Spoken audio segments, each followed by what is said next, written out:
So, morning routines are the foundation of self improvement. So, you've probably seen countless morning routines before. And here's the idea of it: a morning routine is supposed to increase productivity, right? So, how we define productivity is work done. Here's the problem with this. As far as person one and just comparing them to person two goes, let's run through this scenario, right? So, person one, they start their day with a 30-minute walk with sunlight, right? That helps them get the juices going. It helps them feel focused and ready for the day. Then they go into a 10-minute cold shower, get the juices flowing. 10-minute meditation session, followed by a 10-minute journal session, followed by a 15-minute sauna session, and then the work finally begins, right? And then person two has maybe a 1-minute journal session and a 5-minute meditation, and then they get into work. Now, if I were to ask you, and these were the only things we knew about these two people, who do you think would accomplish the most work in a single day? This guy. You zoom that out over a year, he's kicking person one's ass all day, handing it to him. So oftentimes when it comes to morning routines, it's the 80-20 rule. So 20% of what you're actually doing gets you 80% of the way towards feeling productive, feeling like you're in that peak mindset. And this is why so many people get caught up in this, is it is human nature to procrastinate things. It's what we do best, right? We push studying for the exam off till the day before. When we cram, we push the assignment off till the day before. All that shit. Gifts for Christmas, bro. Push it off till the day before to buy them. That's how we work as human beings. And it's the same thing here. All this does is make us feel better. This actually isn't work. It's like stationary movement. That's all it is, right?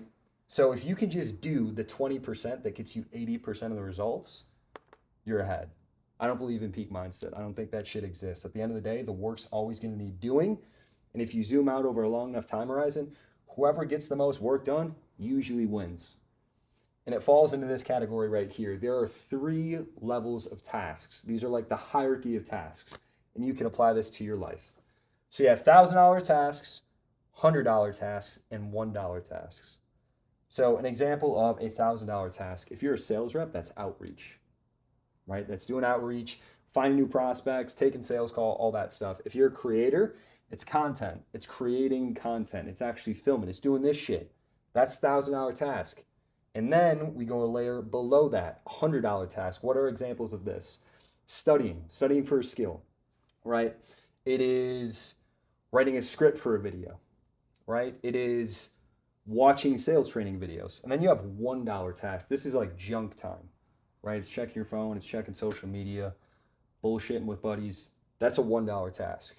Now, here's how it goes is the entrepreneur spends most of their day doing $1 tasks, checking their phone, looking at inspiration, looking for motivation to finally do the work that never comes, because motivation is pretty much bullshit.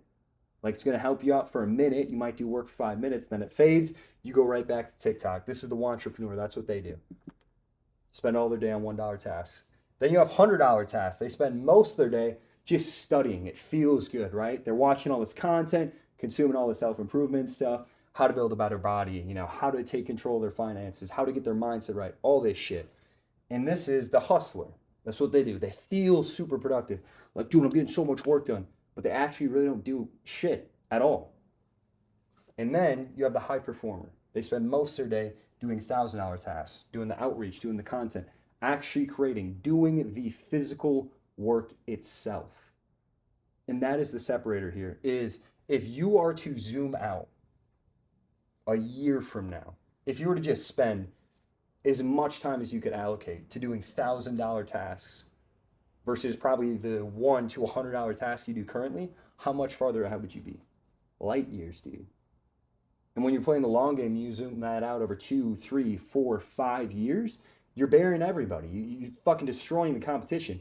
And that's the whole premise here. These $1 tasks and these $100 tasks, they feel good, right? They feel good. They give you a dopamine hit. It actually feels like you're doing something, but you're just standing in place. The $1,000 tasks create momentum. It actually pushes the ball forward. And to go up to this morning routine right here, it's like the anti-routine. Not a lot of people do it, right? But the whole premise of this is it actually moves the needle forward. It's called the needle mover. So the challenge for you in this video is to find 2 things that you can do in your life that will move the needle forward. So if you want to learn more, read 1 page of a book. Read 5 pages of a book. Keep it super small, dude. It's supposed to be super simple. If you're trying to learn a new skill, watch 1 5-minute video. Watch a 10-minute video. Meditate for 1 minute. Meditate for 5 minutes. Keep it super freaking simple, because then it's trackable and you can do it on a daily basis. And I promise, if you do this shit and you stay in the high performer zone and you abide by the 80-20 rule, this is going to change your life and it's going to get you closer to where you want to be.